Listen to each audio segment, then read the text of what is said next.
യോശുവയുടെ പുസ്തകം 6-ാം അധ്യായം. എന്നാൽ എരിഹോവിനെ ഇസ്രായേൽ മക്കളുടെ നിമിത്തം അടച്ചുറപ്പാക്കിയിരുന്നു. ആരും പുറത്തിറങ്ങിയില്ല, അകത്തു കയറിയതുമില്ല. യഹോവ യോശുവയോട് കൽപ്പിച്ചത്, ഞാൻ എരിഹോവിനെയും അതിൻ്റെ രാജാവിനെയും യുദ്ധവീരന്മാരെയും നിന്റെ കയ്യിൽ ഏൽപ്പിച്ചിരിക്കുന്നു. നിങ്ങളിൽ യോദ്ധാക്കളായ എല്ലാവരും ഒരു വട്ടം പട്ടണത്തെ ചുറ്റി നടക്കണം. ഇങ്ങനെ 6 ദിവസം ചെയ്യണം. 7 പുരോഹിതന്മാർ ആട്ടിൻ കൊമ്പുകൊണ്ടുള്ള 7 കാഹളം പിടിച്ചുകൊണ്ട് പെട്ടകത്തിന് മുമ്പിൽ നടക്കണം. 7-ാം ദിവസം 7 പ്രാവശ്യം പട്ടണത്തെ ചുറ്റുകയും പുരോഹിതന്മാർ കാഹളം ഊതുകയും വേണം. അവർ ആട്ടിൻകൊമ്പ് നീട്ടി ഊതുകയും നിങ്ങൾ കാഹളനാദം കേൾക്കുകയും ചെയ്യുമ്പോൾ ജനമൊക്കെയും ഉച്ചത്തിൽ ആർപ്പിടണം. അപ്പോൾ പട്ടണമതിൽ വീഴും. ജനം ഓരോരുത്തൻ നേരെ കയറുകയും വേണം. നൂന്റെ മകനായ യോശുവ പുരോഹിതന്മാരെ വിളിച്ച് അവരോട്, നിയമപ്പെട്ടകം എടുപ്പിൻ. 7 പുരോഹിതന്മാർ യഹോവയുടെ പെട്ടകത്തിന് മുമ്പിൽ ആട്ടിൻ കൊമ്പുകൊണ്ടുള്ള 7 കാഹളം പിടിച്ചുകൊണ്ട് നടക്കണം എന്ന് പറഞ്ഞു. ജനത്തോട് അവൻ, നിങ്ങൾ ചെന്ന് പട്ടണത്തെ ചുറ്റി നടപ്പിൻ. ആയുധപാണികൾ യഹോവയുടെ പെട്ടകത്തിന് മുമ്പിൽ നടക്കണം എന്ന് പറഞ്ഞു. യോശുവ ജനത്തോട് പറഞ്ഞു തീർന്നപ്പോൾ ആട്ടിൻ കൊമ്പുകൊണ്ടുള്ള 7 കാഹളം പിടിച്ചുകൊണ്ട് 7 പുരോഹിതന്മാർ യഹോവയുടെ മുമ്പിൽ നടന്ന് കാഹളം ഊതി. യഹോവയുടെ നിയമപ്പെട്ടകം അവരുടെ പിന്നാലെ ചെന്നു. ആയുധപാണികൾ കാഹളം ഊതുന്ന പുരോഹിതന്മാരുടെ മുമ്പിൽ നടന്നു. ശേഷമുള്ള കൂട്ടം പെട്ടകത്തിൻ്റെ പിന്നാലെ ചെന്നു. ഇങ്ങനെ അവർ കാഹളം ഊതിക്കൊണ്ട് നടന്നു. യോശുവ ജനത്തോട്, ആർപ്പിടുവിൻ എന്ന് ഞാൻ നിങ്ങളോട് കൽപ്പിക്കുന്ന നാൾ വരെ നിങ്ങൾ ആർപ്പിടരുത്, ഒച്ച കേൾപ്പിക്കരുത്, വായിൽ നിന്ന് ഒരു വാക്കും പുറപ്പെടരുത്. അതിൻ്റെ ശേഷം ആർപ്പിടാം എന്ന് കൽപ്പിച്ചു. അങ്ങനെ യഹോവയുടെ പെട്ടകം 1 പ്രാവശ്യം പട്ടണത്തെ ചുറ്റി നടന്നു. പിന്നെ അവർ പാളയത്തിലേക്ക് വന്നു, പാളയത്തിൽ പാർത്തു. യോശുവ അതികാലത്തെ എഴുന്നേറ്റു. പുരോഹിതന്മാർ യഹോവയുടെ പെട്ടകം എടുത്തു. 7 പുരോഹിതന്മാർ യഹോവയുടെ പെട്ടകത്തിന് മുമ്പിൽ ആട്ടിൻ കൊമ്പുകൊണ്ടുള്ള 7 കാഹളം പിടിച്ച് കാഹളം ഊതിക്കൊണ്ട് നടന്നു. ആയുധപാണികൾ അവരുടെ മുമ്പിൽ നടന്നു. ശേഷമുള്ള കൂട്ടം യഹോവയുടെ പെട്ടകത്തിൻ്റെ പിന്നാലെ നടന്നു. ഇങ്ങനെ അവർ കാഹളം ഊതിക്കൊണ്ട് നടന്നു. 2-ാം ദിവസം അവർ പട്ടണത്തെ 1 പ്രാവശ്യം ചുറ്റിയിട്ട് പാളയത്തിലേക്ക് മടങ്ങിപ്പോന്നു. ഇങ്ങനെ അവർ 6 ദിവസം ചെയ്തു. 7 ദിവസമോ അവർ അതികാലത്ത് അരുണോദയത്തിങ്കൽ എഴുന്നേറ്റ് പട്ടണത്തെ ആ വിധത്തിൽ തന്നെ 7 പ്രാവശ്യം ചുറ്റി. അന്ന് മാത്രം അവർ പട്ടണത്തെ 7 പ്രാവശ്യം ചുറ്റി. 7-ാം പ്രാവശ്യം പുരോഹിതന്മാർ കാഹളം ഊതിയപ്പോൾ യോശുവ ജനത്തോട് പറഞ്ഞത് എന്താന്നാൽ, ആർപ്പിടുവിൻ, യഹോവ പട്ടണം നിങ്ങൾക്ക് തന്നിരിക്കുന്നു. ഈ പട്ടണവും അതിലുള്ളതൊക്കെയും യഹോവയ്ക്ക് ശപഥാർപ്പിതമാക്കിയിരിക്കുന്നു. എങ്കിലും രാഹാബ് എന്ന വേശ്യ നാം അയച്ച ദൂതന്മാരെ ഒളിപ്പിച്ചതിനാൽ അവളും അവളോടുകൂടെ വീട്ടിലുള്ള എല്ലാവരും ജീവനോടിരിക്കട്ടെ.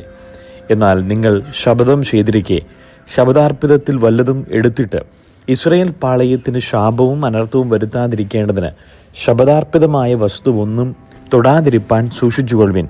വെള്ളിയും പൊന്നും ഒക്കെയും ചെമ്പും ഇരുമ്പും കൊണ്ടുള്ള പാത്രങ്ങളും യഹോവയ്ക്ക് വിശുദ്ധം. അവ യഹോവയുടെ ഭണ്ഡാരത്തിൽ ചേരേണം.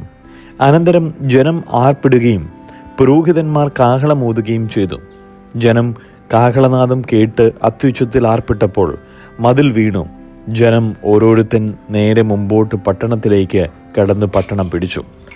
പുരുഷൻ, സ്ത്രീ, ബാലൻ, വൃദ്ധൻ, ആട്, മാട്, കഴുത എന്നിങ്ങനെ പട്ടണത്തിലുള്ള സകലത്തെയും അവർ വാളിൻ്റെ വായ്ത്തലയാൽ അശേഷം സംഹരിച്ചു.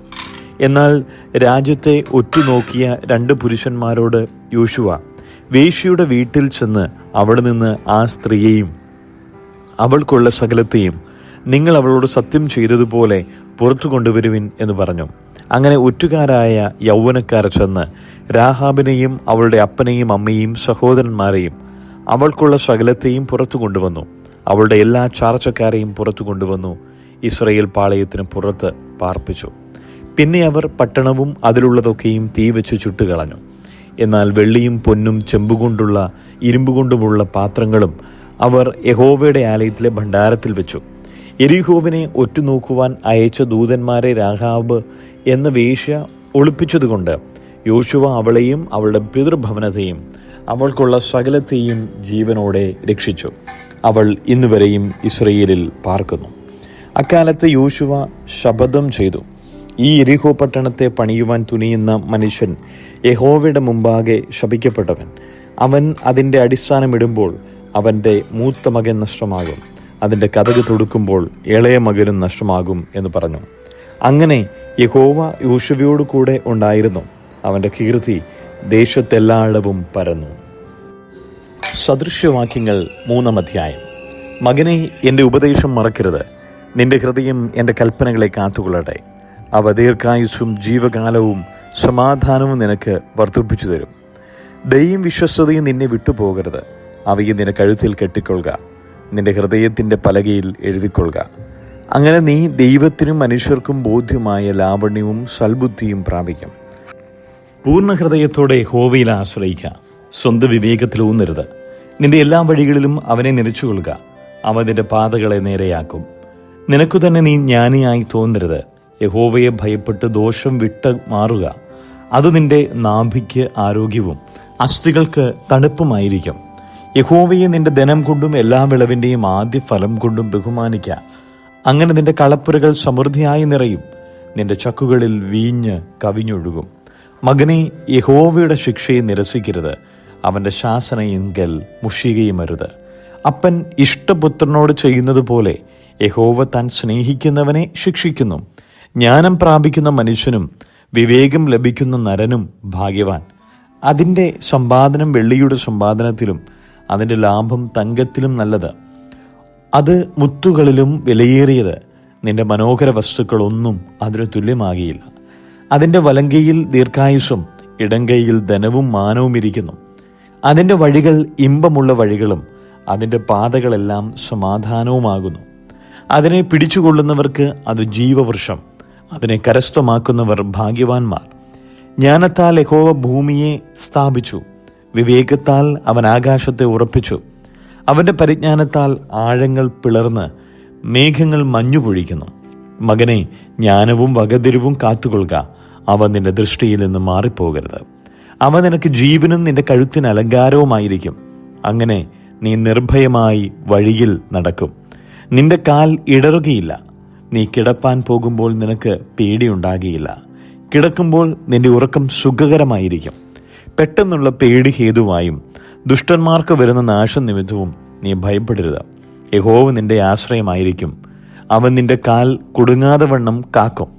നന്മ ചെയ്യുവാൻ നിനക്ക് പ്രാപ്തിയുള്ളപ്പോൾ അതിന് യോഗ്യന്മാരായിരിക്കുന്നവർക്ക് ചെയ്യാതിരിക്കരുത്.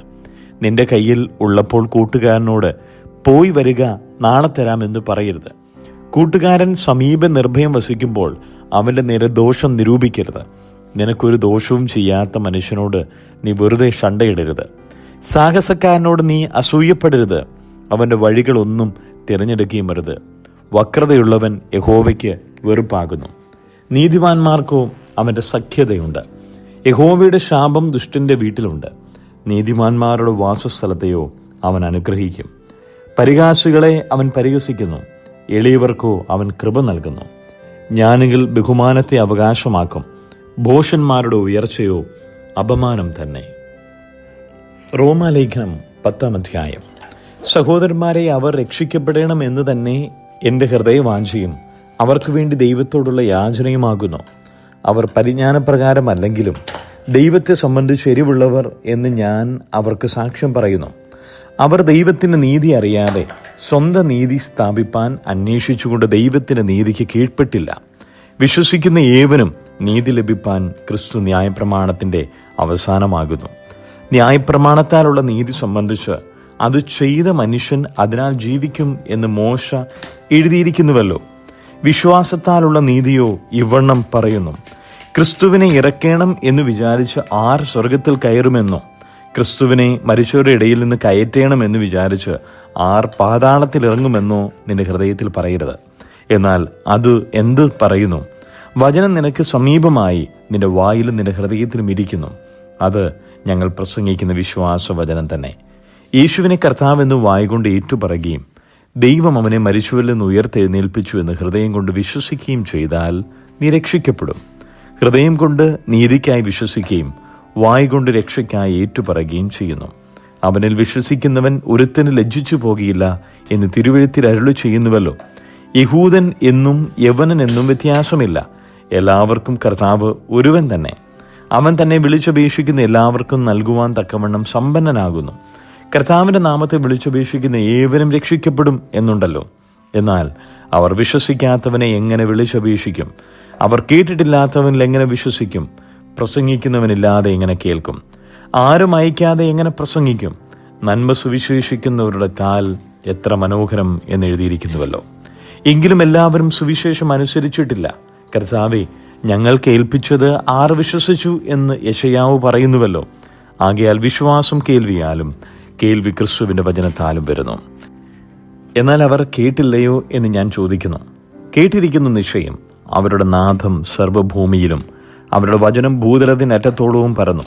എന്നാൽ ഇസ്രായേൽ ഗ്രഹിച്ചില്ലയോ എന്ന് ഞാൻ ചോദിക്കുന്നു. ജനമല്ലാത്തവരെ കൊണ്ട് ഞാൻ നിങ്ങൾക്ക് എരിവ് വരുത്തും, മൂഢജാതിയെക്കൊണ്ട് നിങ്ങൾക്ക് കോപം ജനിപ്പിക്കും എന്ന് ഒന്നാമത് മോശ പറയുന്നു. യെശയ്യാവോ, എന്നെ അന്വേഷിക്കാത്തവർ എന്നെ കണ്ടെത്തി, എന്നെ ചോദിക്കാത്തവർക്ക് ഞാൻ പ്രത്യക്ഷനായി എന്ന് ധൈര്യത്തോടെ പറയുന്നു. ഇസ്രായേലിനെ കുറിച്ചോ, അനുസരിക്കാത്തതും മറുത്തു പറയുന്നതുമായ ജനത്തിങ്കിലേക്ക് ഞാൻ ഇടവിടാതെ കൈനീട്ടി എന്ന് അവൻ പറയുന്നു.